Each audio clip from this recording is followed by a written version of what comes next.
Tuhan, sebelum kami secara khusus mendengar dan memikirkan mengenai kebenaran firman-Mu, kami mohon kiranya Tuhan sertai kami di dalam apa yang kami persiapkan, secara khusus hati yang lapar dan haus akan kebenaran-Mu.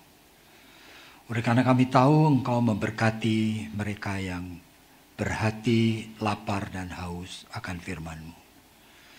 Tuhan, banyak sekali dalam kehidupan kami persoalan-persoalan yang hadir dan kemudian meninggalkan pikiran kami. Tetapi tidak mustahil jikalau di dalam ibadat ini pun kami masih bergumul dan berpikir banyak dengan persoalan-persoalan yang masih belum selesai.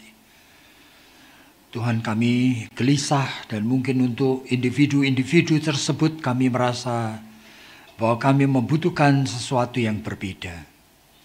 Kadang-kadang kedatangan kami di gereja pun hanya sebagai pemenuhan daripada perasaan ingin sekali mengatasi rasa bersalah kami. Oleh karena kami adalah anak-anak Tuhan. Tuhan tahu keadaan kami masing-masing. Dan secara khusus Tuhan menyediakan akan kebenaran firman-Mu yang disediakan untuk kami saat ini. Kiranya Tuhan tolong supaya Roh Kudus bekerja dengan leluasa di dalam pikiran dan batin kami. Sehingga maksud dan rencana Tuhan betul-betul tercapai. Kami akan pulang bukan dengan hati yang kosong dan pikiran yang tidak menentu, tetapi dengan satu pegangan yang lebih jelas. Bagaimana kami boleh berjalan sebagai anak-anak-Mu di tengah dunia yang tidak selalu terang, tidak selalu menyambut kami, bahkan cenderung berlawanan di dalam kehidupan prinsip dengan apa yang kami pegang. Dengarkan seluruh sembahyang kami Tuhan. Oleh karena hanya di dalam nama Tuhan Yesus Kristus kami sudah berdoa. Amin. Jadi saudara, saya tidak tahu kenapa temanya dipilih seperti ini.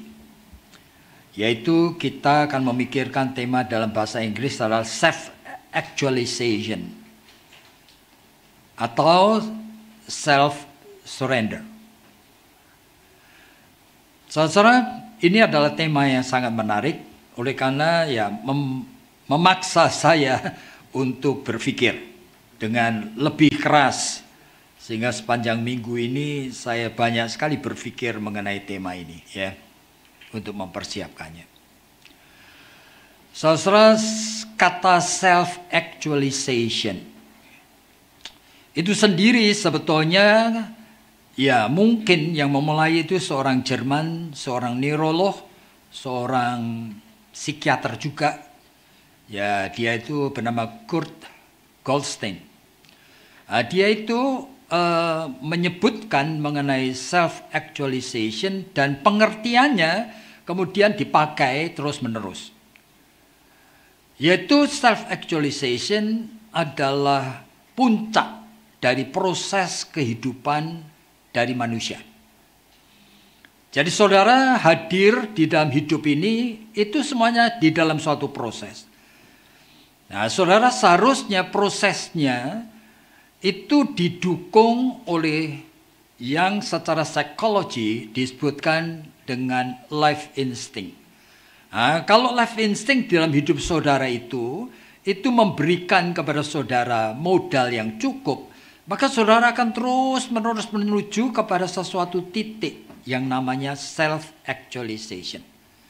Yaitu kondisi di mana seorang itu punya awareness, ingin sekali memakai full potential yang ada pada dirinya. Jadi potensi yang ada di dalam jiwanya itu akan dipakai. Itulah. Jadi di belakang kata dipakai itu Kurt Goldstein itu menyebut kata motif. Jadi perlu sekali kita mengenali apakah kita memang mempunyai itu. Ya, saudara. Jadi untuk hal seperti ini saya ingin membaca satu bagian dari Alkitab Perjanjian Lama yang menjadi contoh bahwa orang beriman yang disebut paling bijaksana Yaitu orang yang secara khusus mendapatkan karunia wisdom dari Tuhan. Ternyata fail. Nah, orang itu adalah Salomo. Dan saya ingin membaca dari Pengkhotbah pasalnya yang pertama. Jadi Pengkhotbah pasal pertama ayatnya yang ketiga mengatakan, apa gunanya bagi manusia segala jerih payah yang dilakukan di bawah matahari. Ayat 12, aku pengkhotbah Raja Israel di Yerusalem. Aku membulatkan hatiku untuk memeriksa, menyelidiki dengan hikmat segala yang terjadi di bawah langit. Nah, itulah kesibukan yang menyusahkan yang diberikan Allah kepada anak-anak manusia untuk menyibukkan diri.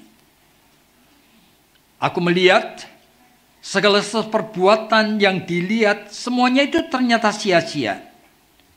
Usaha menjaring angin. Lihatlah, aku telah mencoba memperbesar dan menambah hikmat lebih daripada setiap orang yang memerintah atas Yerusalem sebelum aku. Aku telah memperoleh banyak hikmat. Pasti dia sudah belajar dari semua filsuf yang terkenal saat itu. Aku telah membulatkan hatiku untuk memahami hikmat dan pengetahuan, bahkan kekonyolan dan kebodohan. Tapi aku menyadari bahwa ini pun usaha seperti menyaring angin. Di dalam pasal yang kedua, aku hendak mencobai semuanya menyenangkan hatiku kegirangan. Nikmatilah kesenangan. Tetapi lihat, itu pun suatu kesia-siaan. Itu hal yang bodoh. Aku bahkan melakukan pekerjaan besar mendirikan bagiku rumah-rumah bangunan yang luar biasa. Seperti saudara tahu 950 Salomo membangun Bait Allah. Ayat yang ke-8. Aku juga mengumpulkan bagiku harta benda yang tidak ada batasnya. Saudara tahu di dalam 1 Raja-Raja disebutkan Salomo membangun istana untuk gundiknya dari Mesir itu dilapisin dengan emas. Dan batu permata ditaburkan di halamannya. Dan tidak ada manusia seperti itu ya. Harta benda raja-raja daerah-daerah. Aku mengambil bagiku penyanyi-penyanyi, pria, wanita, bahkan banyak selir. Tidak ada manusia yang punya 300 istri dan 700 gundik. 1000 orang, sama seperti Salomo. Untuk kenikmatan yang dicari oleh setiap anak manusia. Aku tidak merintangi mataku dari apapun yang dikehendakinya. Aku tidak menahan hatiku dari sukacita apapun. Tetapi semuanya itu kesia-siaan. Usaha menyaring angin. Saudara, pada saat kita berpikir mengenai self-actualization, tentu kita juga ingin tahu apakah setiap orang yang percaya kepada Tuhan itu mengerti bagaimana memiliki self-actualization itu. Saya percaya Salomo itu dengan hikmat yang dari Tuhan, dia mengerti sekali itu. Tetapi dia tidak memahami sebetulnya di dalam jiwa dan manusia ini ada 3 layer daripada jiwa yang seharusnya dia fahami. Jadi layer yang teratas itu adalah layer yang kita itu selalu pakai untuk berpikir, untuk merasa, untuk bertingkah laku. Ya, di belakang layer berpikir, merasa dan bertingkah laku itu ada suatu yang disebut sebagai life structure yang terdiri dari kumpulan daripada berbagai pengalaman dan unsur herediter yang sudah menyebabkan seorang itu nantinya mempunyai bekal seperti apa. Jadi kalau sampai pengalaman dalam hidupnya misalnya dari keluarga yang berantakan, yang dengan sendirinya dia bekalnya tidak sebaik dari keluarga yang lebih harmonis dan lebih happy. Oleh karena apa? Oleh karena life structure itu akhirnya membentuk pola-pola dalam kerja jiwa yang menjadi mesin yang menggerakkan bagaimana orang berpikir, merasa, dan bertingkah laku. Tetapi itu adalah layer yang di atas. Di belakang itu ada layer yang lain lagi dan yang lain lagi. Nah, kenapa ini perlu berbicara seperti ini? Pada saat Salomo itu ingin untuk mendapatkan sebetulnya apa yang menjadi kehausan hatinya, ya dia berpikir bahwa dia itu mencoba untuk memenuhi apa saja yang masih menjadi opportunity-nya. Ya, kalau dia itu mempunyai kesempatan untuk menjadi penguasa di dunia, yang dia memang sudah berkuasa di dunia. Nah, dia inginkan untuk mengetahui semua rahasia, dia belajar dari semua hikmat yang dunia ini tawarkan. Ya itulah, dia ingin menikmati segala sesuatu yang dunia ini cari. Ya itulah. Jadi di dalam layer yang pertama ini kita melihat itu ternyata manusia itu adalah makhluk yang diciptakan Tuhan. Meskipun sudah jatuh di dalam dosa, tetap makhluk tersebut image of God. Jadi makhluk yang sudah jatuh dalam dosa itu bukan kehilangan peta dan gambar Allah. Sehingga dia masih kreatif. Dia masih berinovasi. Makanya di dalam Kejadian pasal yang keempat, itu kalau kita lihat, justru mula-mula yang menunjukkan kesadaran untuk memakai potensi itu anak gelap.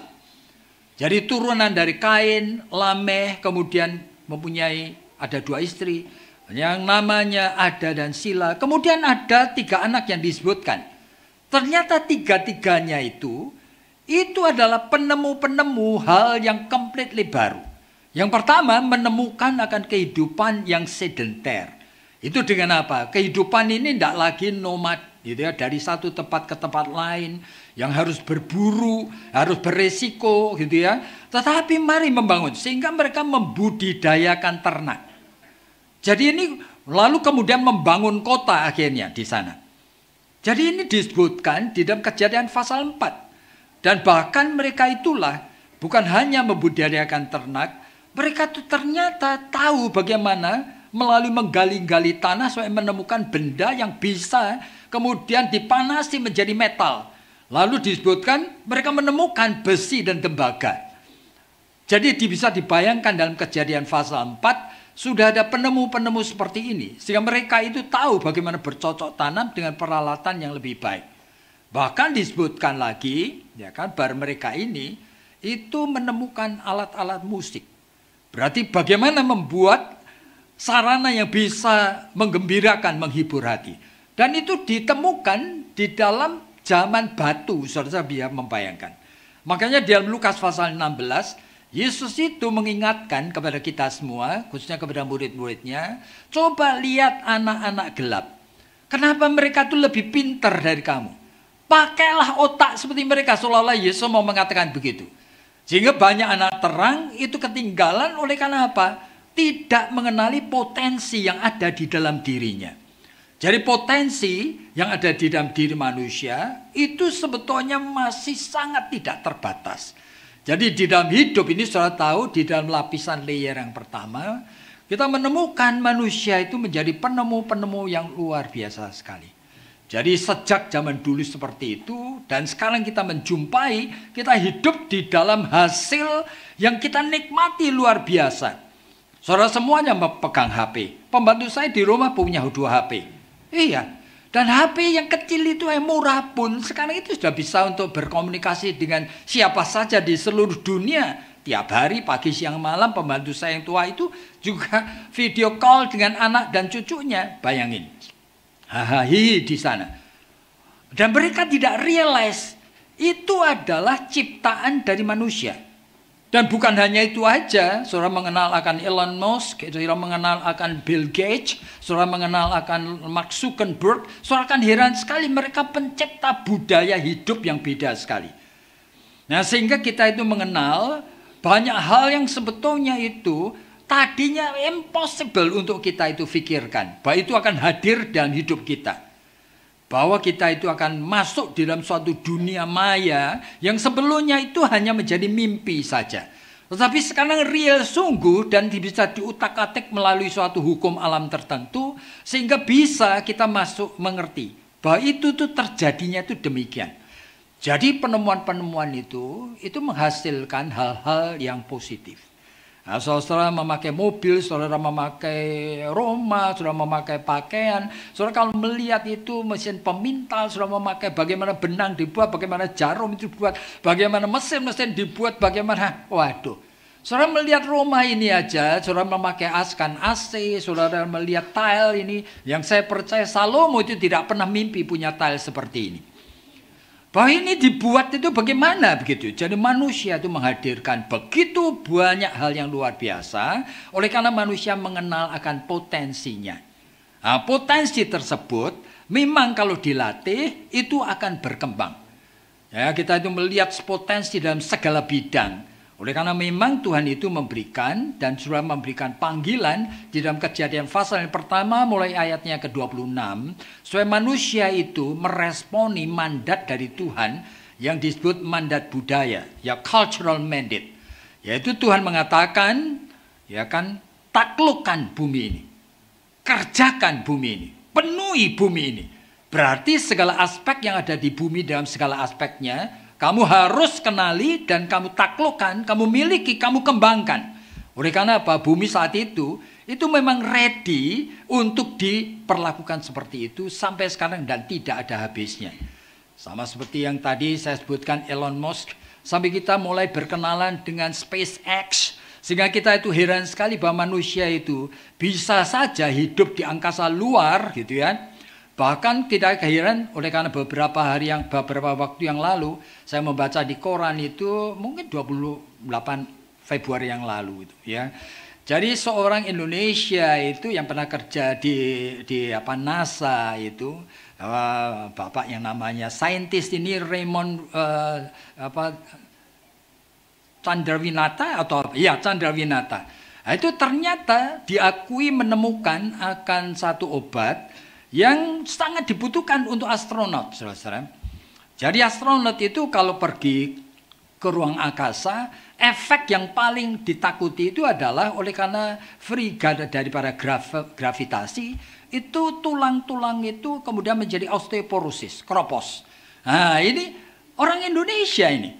Jadi dengan cara bagaimana dia bisa menemukan suatu obat yang bisa menahan supaya osteoporosis dari astronot itu tidak terjadi. Luar biasa sekali, saudara.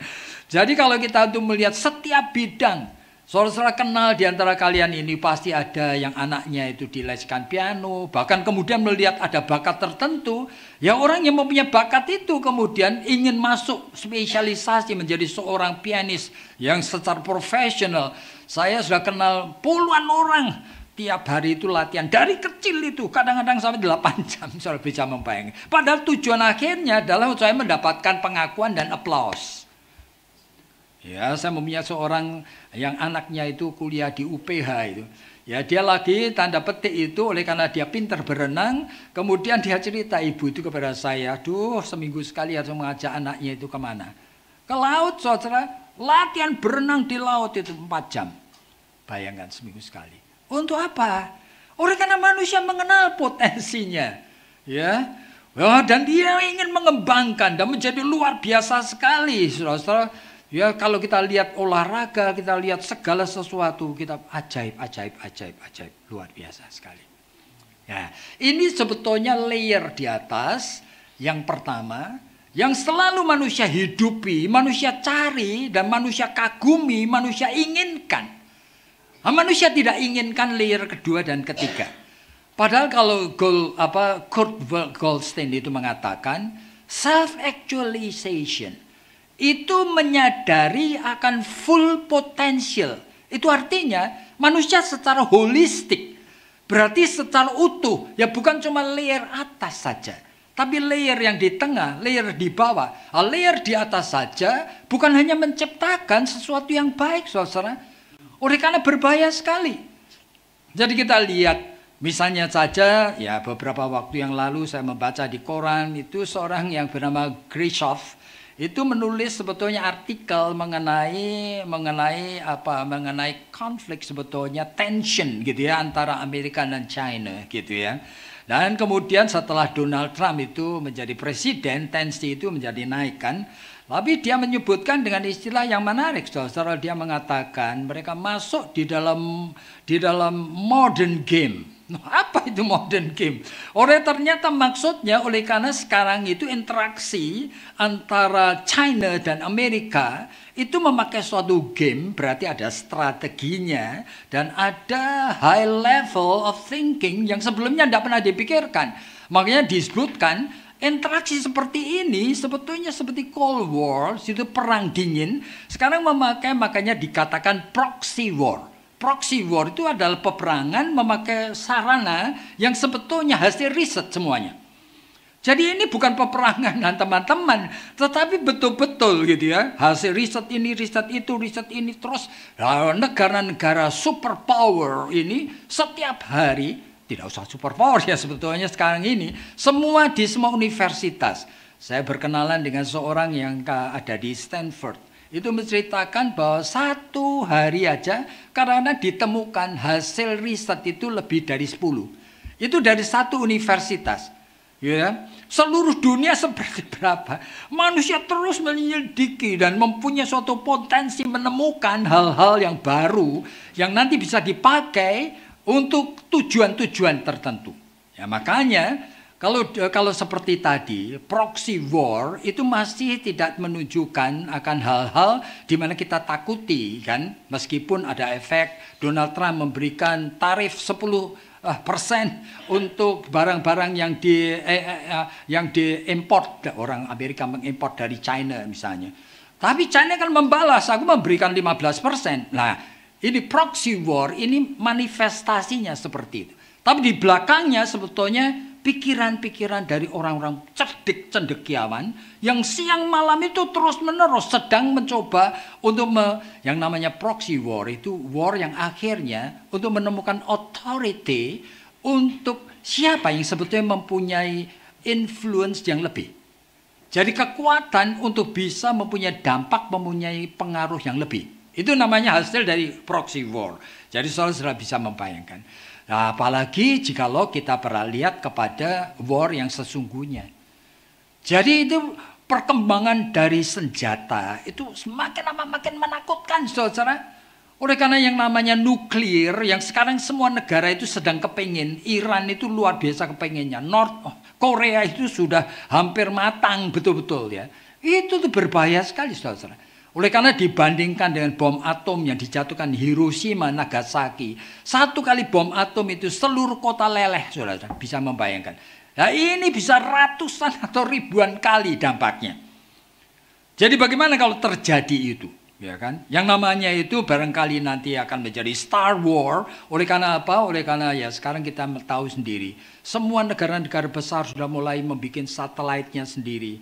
Dan sekarang mereka tuh tahu. Seperti India baru-baru ini menghancurkan satelitnya sendiri yang sudah rusak.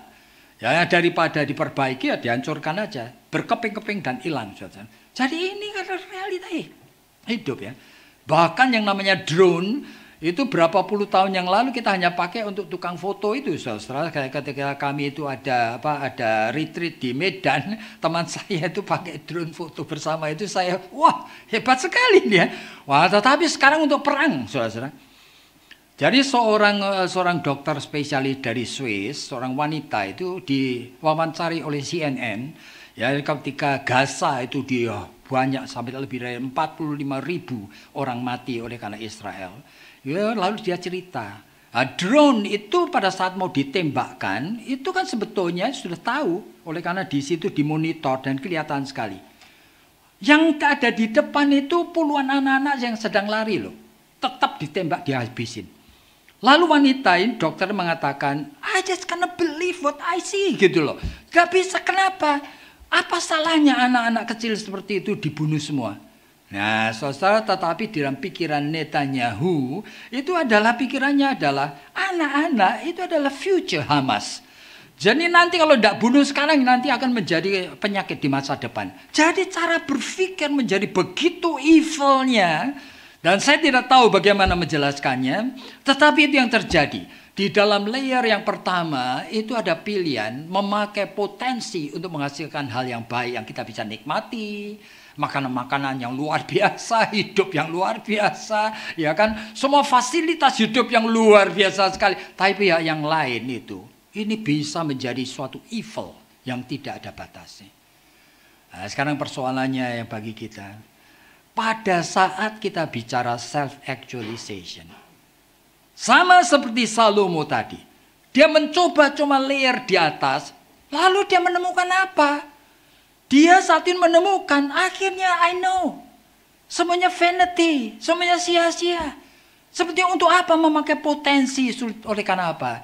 Dia tidak lagi peduli terhadap layer di tengah dan di bawah. Nah, di tengah itu apa?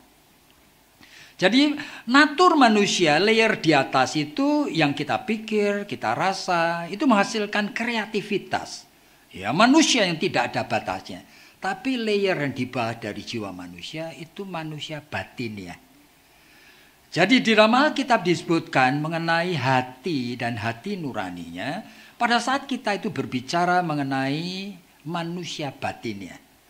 Nah, hati itu sendiri kan kita tahu itu tidak ada bendanya, saudara. Jadi kalau meskipun itu dalam bahasa aslinya disebutkan itu kardia, tetapi hati itu kan tidak sama dengan jantung. Kalau jantung itu seorang dokter jantung namanya kardiolog, tapi hati is not jantung, saudara. Dan hati juga bukan liver. Hati itu internal condition yang memang ada tapi tidak ada bendanya. Nah, itu mulai masalah batin itu kita berbicara di sana. Tetapi di dalam batin yang namanya hati tadi, itulah tempat semua kejahatan dan kebaikan hadir bersama. Aneh sekali.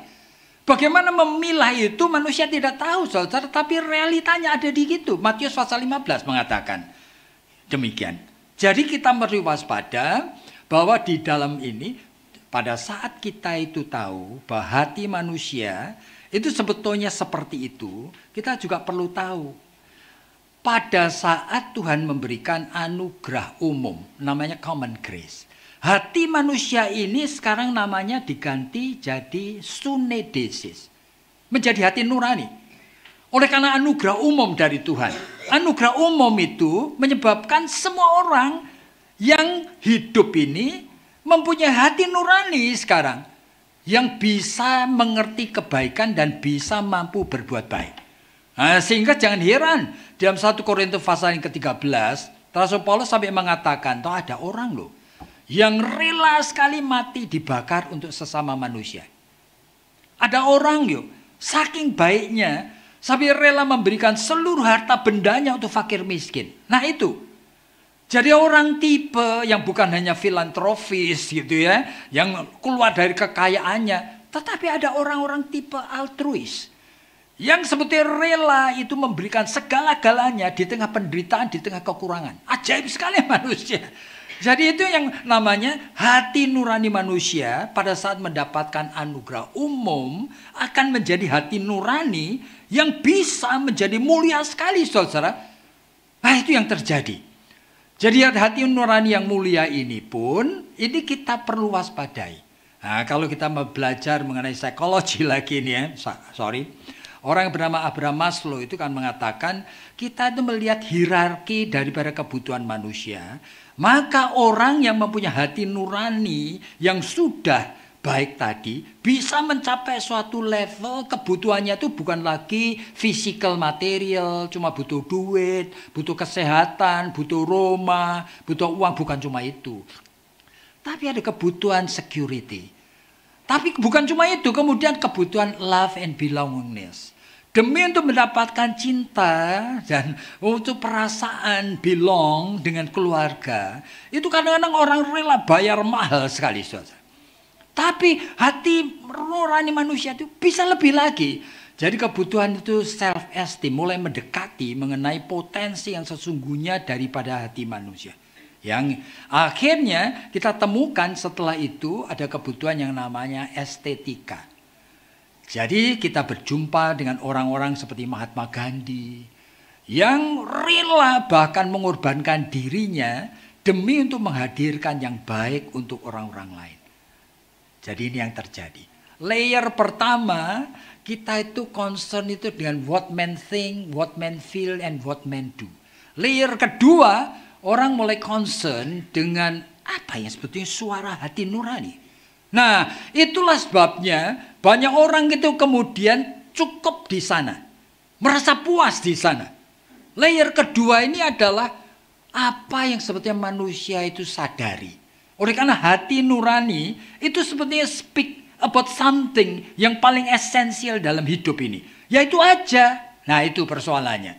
Nah, sehingga kalau saudara perhatikan, dengan pola yang layer pertama dan kedua ini, saudara kalau lihat seluruh dunia, kalau bertemu dengan semua presiden di dunia, semuanya, semua pemimpin agama di dunia, semuanya akan ngomong yang sama. Yaitu kita itu harus hidup dengan prinsip teologi yang namanya inklusif. Nah, prinsip teologi inklusif itu artinya prinsip yang mengakui bahwa kita ini manusia yang harus hidup bersama, saling menghormati, saling mengakui. Oleh karena apa? Enggak oleh karena kita hidup bersama. Gitu. Hati nurani kita mengatakan itu. Nah, inklusif itu artinya saya mengakui semua agama bisa menyelamatkan. Sehingga kalau kamu mengatakan Tuhan Yesus itu satu-satunya Tuhan dan juru selamat, kamu menjadi kelompok orang yang tidak bisa toleran. Ya, berarti kamu menjadi troublemaker di dalam dunia yang membutuhkan akan damai ini. Bahaya ini. Nah, kalau inklusif itu tidak boleh bicara mengenai hal yang eksklusif. Kalau inklusif, kamu harus mengatakan semua agama itu mempunyai jalan keselamatannya dan mereka bisa selamat. Tetapi saya tidak perlu pindah agama. Oleh karena apa? Oleh karena wahyu yang normatif yang Allah berikan kepada saya memang diberikan lewat agama saya sendiri. Sehingga ngapain saya pindah? Nah, itu namanya ajaran inklusif. Itu sebetulnya jawab oleh karena manusia sadar layer yang kedua ini. Mau memakai layer yang kedua, manusia sudah sampai ke sana, saudara. Sehingga dunia ini selalu mengajarkan inklusivisme. Saudara kalau menolak itu, saudara akan musuh dari perdamaian. Nah, sehingga sulit sekali orang Kristen mengajarkan eksklusivisme. Oleh karena apa? Oleh karena eksklusivisme, bahasanya menolak bahwa semua itu bisa selamat kecuali Yesus Kristus. Nah, sekarang persoalannya kita masuk di dalam level 2. Pada saat kita bicara self-actualization, sebetulnya manusia itu sudah sadar sekali. Bahwa sebenarnya ini hidup manusia itu naturnya itu tidak bisa cuma 2 lapis. Saudara, di dalam Islam saja itu ada satu yang namanya mistik. Itu ajaran mistik yang namanya tasawuf. Nah, tasawuf itu mengajarkan bahwa setiap orang yang mau betul-betul hidup di dalam quote-unquote prinsip hidup yang Allah berikan, itu seharusnya itu melewati 4 fase. Jadi fase yang paling rendah itu syariah. Itu berarti dengan prinsip syariah kalau hidup di dunia ini, itu adalah ini milikku, itu milikmu. Tuhan sudah mengatur kepemilikan. Kamu jangan merebut milik orang lain. Kamu harus mengakui orang lain punya hak. Itu hak, ini milikku, itu milikmu. Itu syariah. Nah, kalau nurutin itu, dunia sudah damai. Tapi realitanya kan bukan begitu. Sehingga perlu sekali sebetulnya prinsip yang kedua lebih baik. Yaitu dari syariah menjadi tarikah. Nah, tarikah itu artinya milikmu dan milikku sebetulnya sama. Ya, milikku adalah milikmu, milikmu adalah milikku. Oleh karena apa kita hidup bersama di dunia ini? Di Indonesia kamu Islam, Hindu, Buddha. Nah, sekarang buktikan aja. Jikalau kamu itu agama yang baik, kamu hadirkanlah berkat. Berikanlah contribution untuk negara dan bangsa ini. Oleh karena apa? Kita hidup bersama. Milikku yang milikmu. Jadi Indonesia ini milik bersama. Mari kita hidup bersama. Jadi dengan syariah dan tarikah ini, itu kehidupan sudah bisa ditata dengan baik. Tetapi ajaran dari tasawuf itu masih kurang. Mesti masuk lagi ke yang ketiga. Jadi dari syariah, tarikah, hakikah. Nah, hakikah itu prinsipnya sudah tidak ada milikmu, tidak ada milikku. Kenapa? Ini kepemilikan itu menjadi gangguan utama. Jadi pikiran kita itu harus mencari gnosis. Jadi mencari apa? Hikmat ilahi. Itu mirip seperti yang diajarkan Tuhan di dalam Matius pasal 6 ayat 33. Carilah dahulu kerajaan Tuhan Allah. Semuanya akan ditambahkan, tidak usah kamu khawatir. Asal kamu tuh fokus, carilah kerajaan Allah. Semua akan ditambahkan. Jadi orang Islam juga mengenal ini di dalam kesadaran batinnya level yang kedua tadi. Oke? Tetapi mereka mengatakan itu tuh ternyata tidak cukup. Masih ada level yang keempat, yaitu syariah, tarikah, hakikah, ma'rifah. Ma'rifah itu apa? Tidak ada aku, tidak ada kamu. Yang ada cuma Allah. Kaget kita. Ternyata mereka aware bahwa dalam natur manusia ini mau pakai potensi untuk self-actualization itu bukan cuma exercise yang layer di atas untuk kita kreatif, layer bahkan batinnya, tapi ada layer di bawah. Masalah rohani, masalah Allah. Yang di dalam Galatia pasal 2 ayat 20, Rasul Paulus telah mengingatkan, ujung daripada perjalanan imannya adalah aku menemukan hidupku ini bukan aku lagi. Kristus yang hidup di dalam aku. Begitu. Lalu pertanyaannya, bagaimana dia bisa sampai kepada poin itu? Bukankah dia juga manusia yang butuh makanan? Dia bukan manusia yang menghadapi hidup seperti kita. Iya. Jadi Paulus itu adalah pribadi yang orang Yahudi tinggal di luar Israel. Dia tinggal di Tarsis. Dia menjadi orang berwarga negara Romawi. Tetapi sejak kecil, dia tuh kemudian dilatih orang tuanya untuk ngapain? Konsentrasi belajar apa? Oleh karena apa? Zaman itu pilihan yang paling ideal untuk hidup itu tidak seperti sekarang, saudara. Hanya dua. Jadi kamu menjadi tentara yang bisa perang, atau kamu menjadi rohaniwan yang dianggapnya wakilnya Allah. Nah, makanya Paulus memilih yang kedua ini. Kalau perang kan bunuh orang. Nah, sehingga dia konsentrasi menjadi Farisi mulai pada usia bar mitzvah. Itu usia 12 tahun. Dia terus-menerus konsentrasi seperti itu. Sampai disebutkan dalam Efesus pasal 3 itu kalimat seperti ini. Aku ini muridnya Gamaliel. Dan sudah mempelajari semua Taurat. Dan mematuhinya tidak ada cacatnya. Nah, pertanyaannya adalah, saudara percaya apa enggak? Saya percaya. Kenapa? Oleh karena orang ini memang hidupnya untuk itu. Bukankah di dalam Matius pasal yang ke-19, Yesus itu pada suatu hari kan ketemu seorang pemuda yang lari-lari, kemudian berlutut, lalu kemudian tanya, Tuhan gimana caranya saya masuk surga? Yesus mengatakan, ya penuhi hukum Taurat. Lalu dia tanya, hukum yang mana? Lalu Yesus menyebutkan beberapa dari 10 hukum. Lalu dia menyebutkan kalimat ini. Tuhan, aku itu sudah penuhi semuanya sejak kecil. Jadi ini tuh plek. Itu artinya orang Farisi itu memang begitu. Jadi mereka di dalam mencoba untuk memakai potensinya, sudah memakai semua kekuatannya untuk mendapatkan itu. Ya, sekarang persoalannya, pada saat Paulus itu kemudian bertemu dengan Yesus, tiba-tiba dia realize bahwa apa yang dulu aku banggakan ini, makin lama aku mengerti, ini tidak ada apa-apanya begitu. Bahkan aku menyebutkan ini sampah. Nah, kenapa bisa begitu? Oleh karena meeting dengan Tuhan, itu di dalam layer yang ketiga ini, Paulus itu menemukan diri yang sesungguhnya, yang terhilang, yang memang tidak punya apa-apa, yang penuh dengan dosa, ya kan? Sehingga di dalam Roma pasal 7 itu sampai dia mengatakan, Tuhan, aku di dalam diriku ini ada 2 macam hukum ini. Akal budiku aku ngerti sekali bagaimana aku bisa mengasihi engkau. Tapi ada hukum darah daging yang terus menyeret aku ke dalam perhambaan dosa. Dan aku itu manusia celaka. Siapa yang bisa membebaskan aku dari tubuh maut? Nah, bayangin. Jadi dia hopeless. Oleh karena apa? Oleh karena dia begitu ketemu dengan Yesus, dia kan ingin sekali hidup sesuai dengan yang baru yang Tuhan sudah singkapkan. Tetapi realitanya tubuh darah daging ini masih penuh dengan dosa. Di dalam 1 Korintus pasal 15 dia mengatakan, aduh, dibandingkan semua rasul aku itu paling berdosa. Nanti berapa tahun lagi dalam Efesus pasal 3 dia mengatakan, dibandingkan semua orang Kristen, aku ini paling berdosa. Nanti sebelum dia dieksekusi mati, di dalam 1 Timotius pasal yang pertama, dia mengatakan dibandingkan semua umat manusia, aku paling berdosa.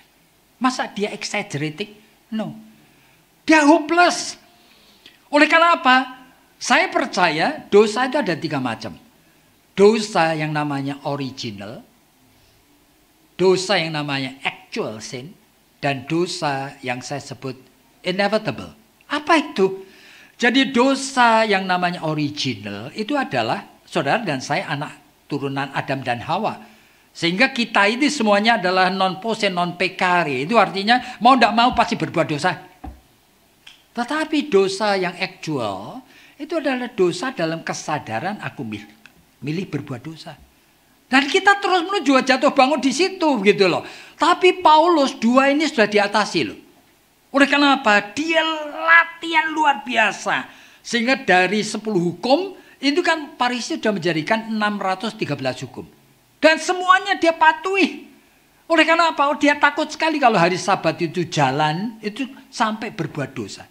Makan, minum sampai berbuat dosa. Semuanya ada aturannya. Dan dia betul-betul mengatakan, aku tidak ada cacatnya. Berarti betul-betul.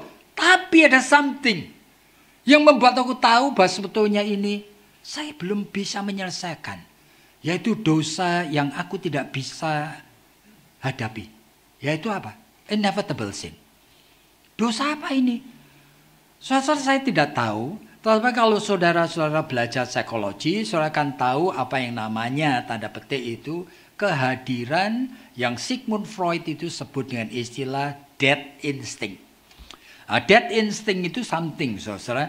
Itu sebetulnya lahir daripada pengalaman masa kecil yang kita itu tidak pernah bisa ulangi lagi. Misalnya anak umur 0 sampai 2 tahun. Ya baru kecil sekali ya, mungkin usia 3 bulan. Tapi lahir dibesarkan dalam lingkungan yang tidak mencintai dia. Ya dia nangis, mungkin ngompol. Ternyata mamanya itu bangun jam 1:30 pagi itu marah-marah.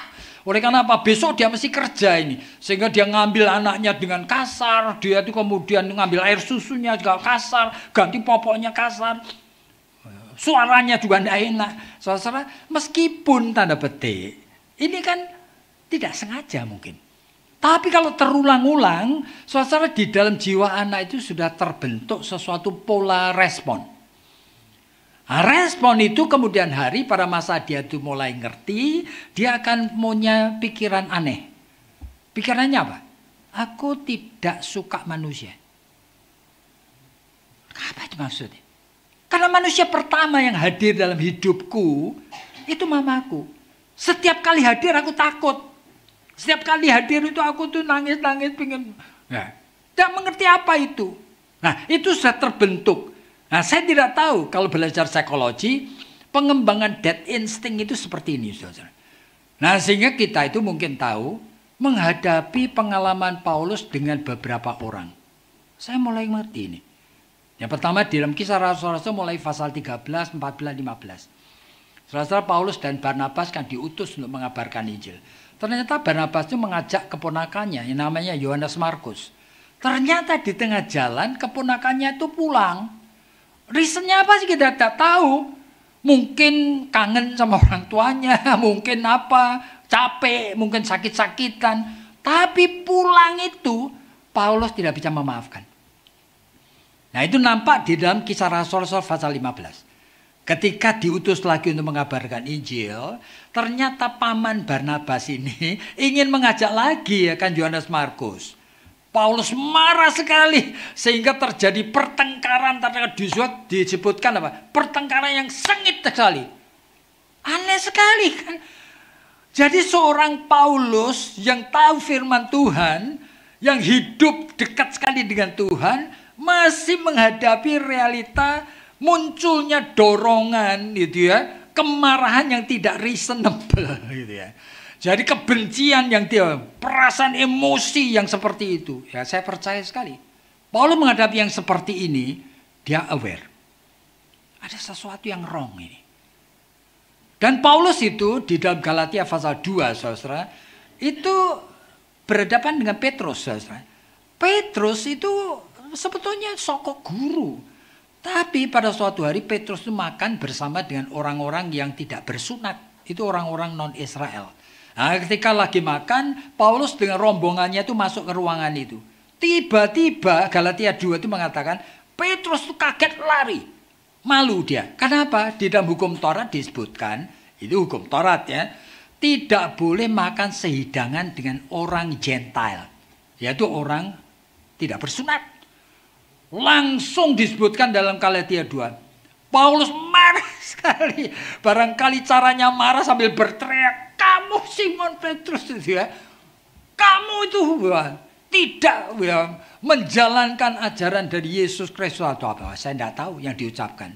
Tapi beberapa indikasi seperti ini, indikator seperti ini, membuat kita tuh aware. Jadi Paulus tuh menghadapi akan hal yang dia tidak mampu. Dan dia sesali. Oleh karena apa? Tidak sesuai dengan apa yang dia sendiri ajarkan. Nah, di dalam kondisi yang seperti itu, apa yang Paulus lakukan? Saudara, pada saat kita belajar mengenai soal layer yang pertama, ada layer yang kedua, dan ini yang ketiga, ini paling menentukan, yaitu masalah spiritual. Apa yang Paulus itu lakukan untuk bisa mengatasi akan ganjalan sehingga potensi untuk self-actualize yang sesungguhnya bisa tercapai. Saudara, di dalam Roma pasal 8 ayat 3, dia mengatakan kalimat seperti ini. Segala sesuatu yang aku ingin lakukan, tetapi tidak pernah berhasil aku lakukan, sudah dilakukan Allah dalam Kristus untuk aku. Jadi ini suatu yang dia temukan. Tetapi bagaimana membuktikannya?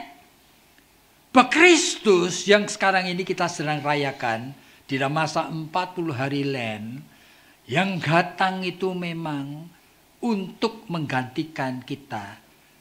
Yang namanya substitutionary death, mati untuk kita. Bagaimana kita bisa mengalami penderitaan dan pengampunannya? Betul-betul berlaku dalam hidup kita. Oleh karena Kristus itu adalah inkarnasi firman Allah, yaitu Allah sendiri. Yang rela berinkarnasi menjadi manusia dengan suatu resiko Allah bisa gagal. Kenapa begitu? Oleh karena dia menjadi manusia yang memiliki darah daging seperti kita, yang Ibrani pasal 4 itu disebutkan, dia akan menghadapi semua pencobaan yang semua kita alami. Tetapi dia tidak berdosa. Lalu apa itu artinya? Berarti Kristus itu hadir sebagai manusia dengan kondisi pose non pecari. Artinya apa? Bisa tidak berdosa. Berarti bisa berdosa. Jadi kondisi Yesus di bumi ini sejak lahir, setiap detik dia harus betul-betul membuktikan kesetiaannya kepada Bapa sampai mati di atas kayu salib. Berisiko enggak Allah ini? Allah berisiko gagal, saudara.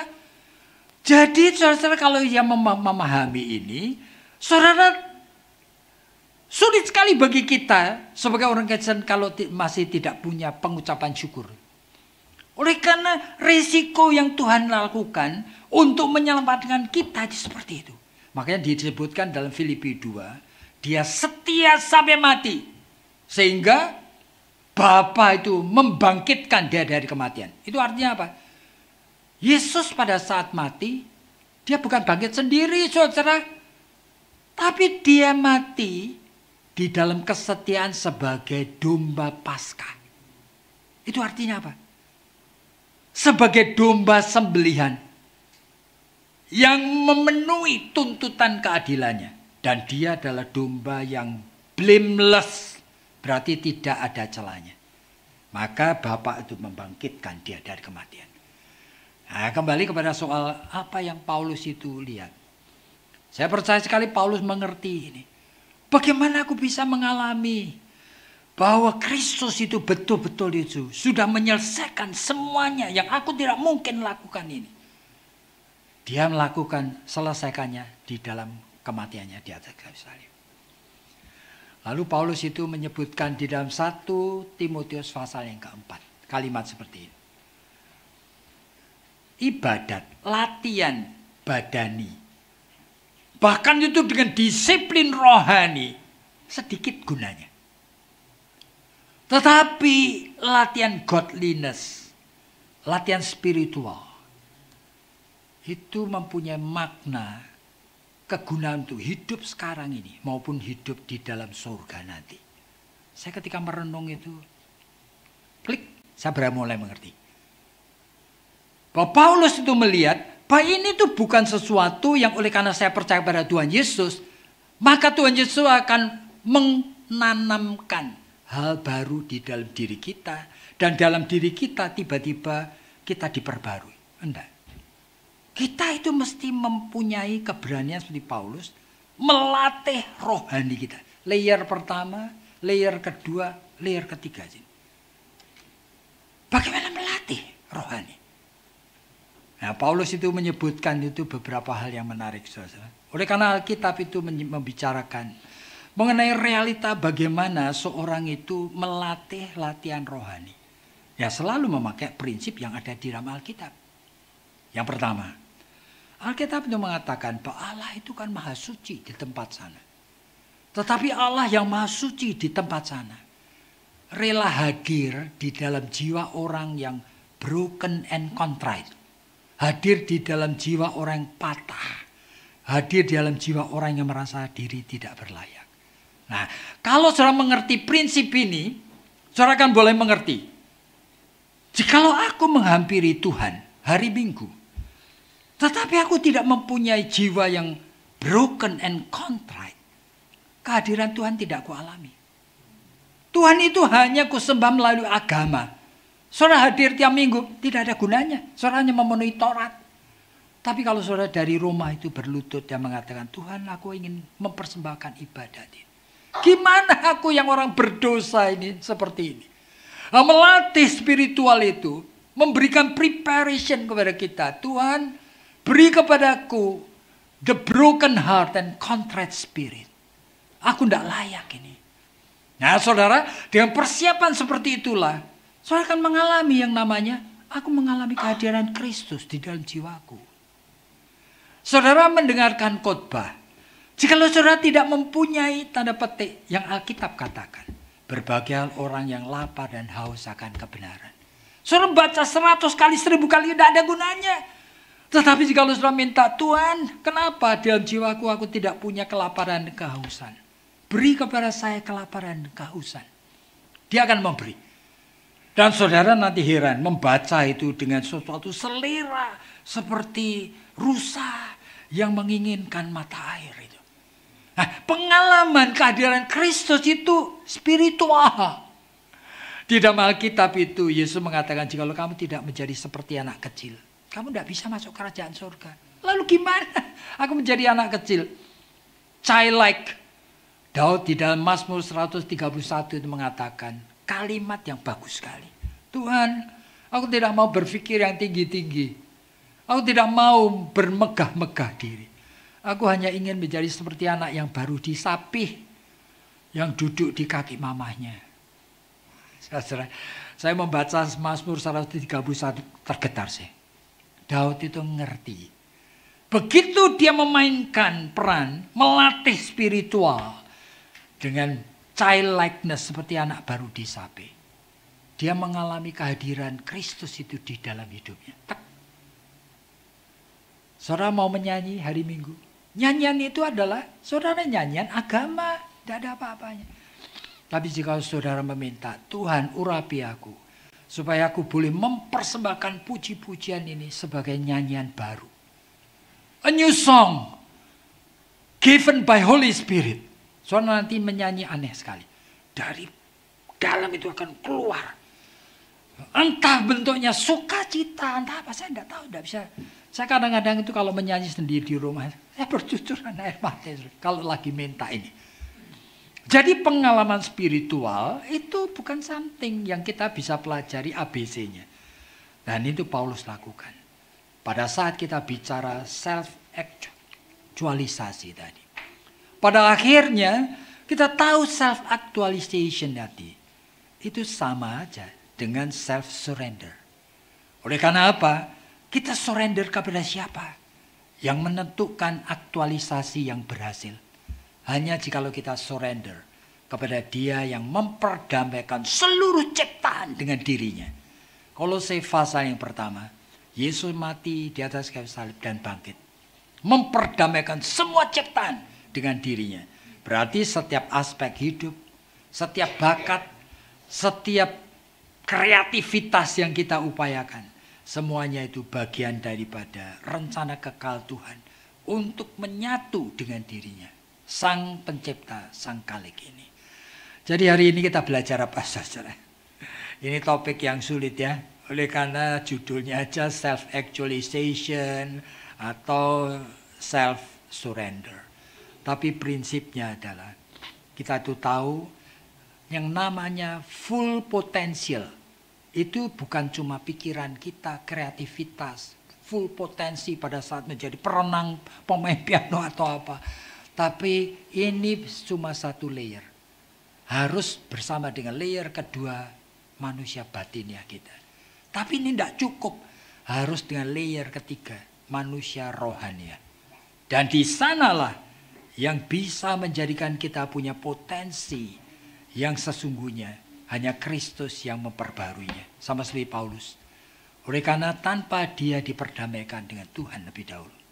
Dia tidak bisa mengembangkan potensi apapun di hadapan Tuhan. Kiranya Tuhan dipermuliakan dan mari kita tunduk kepala dan berdoa. Tuhan kami tahu, kami semua hidup di dalam aturan main yang dunia ini buat. Jika pikiran kami hanya mencari uang, mencari ketenaran mungkin, mencari nama, membangun reputasi, dan itu juga oke. Tetapi kami waspada Tuhan. Ternyata yang menggerakkan kami hanya satu lapisan daripada keutuhan jiwa kami. Kami juga manusia batinnya. Yang seharusnya melatih akan kehidupan hati nurani kami. Apalagi hati nurani yang sudah disucikan darah Kristus. Tetapi dengan itu pun kami tahu. Kami belum bisa beraktualisasi yang sesungguhnya. Yang seutuhnya. Kami percaya Tuhan. Keutuhan itu menyangkut yang esensial, yaitu roh kami. Tolong Tuhan, supaya di dalam satu keutuhan seperti ini, kami mulai belajar bagaimana kami menemukan dan mengembangkan seluruh potensi hidup kami. Oleh karena kami tahu, itu hanya terjadi pada saat kami menyerahkan diri dalam pimpinan-Mu. Self-surrender. Berkati jemaat ini. Oleh karena hanya di dalam nama Tuhan Yesus Kristus kami sudah berdoa. Amin.